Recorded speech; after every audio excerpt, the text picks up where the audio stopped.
Welcome. Today we're going to dive into a really powerful tool that helps turn financial confusion into real clarity. It's called ratio analysis, and we're going to break it all down using the study materials from the Institute of Chartered Accountants of India so you can learn how to read the story that's hidden inside the numbers. Let's get right into it. Let's start with a feeling that I'm pretty sure we've all had. You open up a company's annual report, you're excited to figure out what's going on with the business, and boom, you're just hit with this massive wall of numbers. Exactly. It's like you're staring at an entire ocean of figures. You've got pages and pages of balance sheets, profit and loss accounts, and you're left wondering how on earth do you navigate all of this to find out what's really going on with the company's performance? And that is exactly where this amazing tool comes into play. The technique that all the professionals, the analysts, the managers use is ratio analysis. The absolute best way to think about it is like this. It's your compass, built specifically to help you navigate that ocean of financial data. A compass? I love that analogy. But let's get right down to the basics. What exactly is a ratio? Well, to put it simply, Rohan, a ratio is all about finding a meaningful connection between two numbers. I mean, think about it. A company's profit figure all by itself doesn't tell you a whole lot.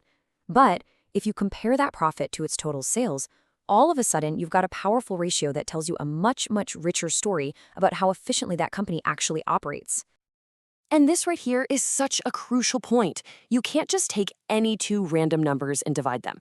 The real power of a ratio comes from choosing figures that have a logical relationship. It's kind of like you're carefully picking out specific puzzle pieces from the financial statements to reveal a really clear picture of how the company's doing. That makes perfect sense. Yeah, there has to be a real purpose behind the math. So why do we go to all this trouble? I mean, who is this information really for? And what are they even doing with it? Oh, this is vital for a huge range of people. We're talking about pretty much everyone who has a stake in the company. You've got investors deciding if they should buy or sell stock, lenders who are assessing risk before they give out a loan, and even employees who want to know how secure their job is. Every single one of them uses these ratios to look past the surface and make really critical financial decisions. Now, to make all of this analysis a bit more structured, we can group the dozens of possible ratios into four main categories. I really like to think of them as four different lenses, where each one gives you a totally unique view of the business. So, our first lens is liquidity. This one is all about the short term. These ratios answer a super critical question. If a company's bills are due tomorrow, does it have enough cash or things that can quickly turn into cash that actually pay them? For instance, the most common one you'll see is the current ratio. You just take the company's current assets and divide them by its current liabilities.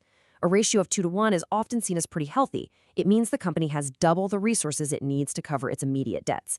It's like a quick snapshot of a company's immediate financial health.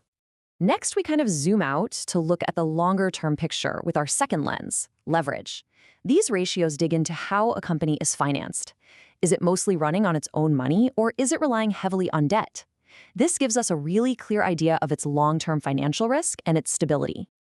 All right, next up we have our third lens, activity ratios. You might also hear these called efficiency or turnover ratios.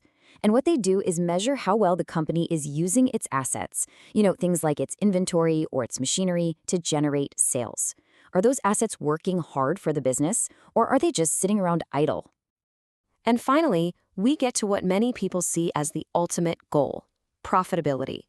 This fourth lens gets straight to the bottom line. After you pay all the expenses, are the company's sales and its operations actually generating a profit? For a lot of investors, this is the most important question of all.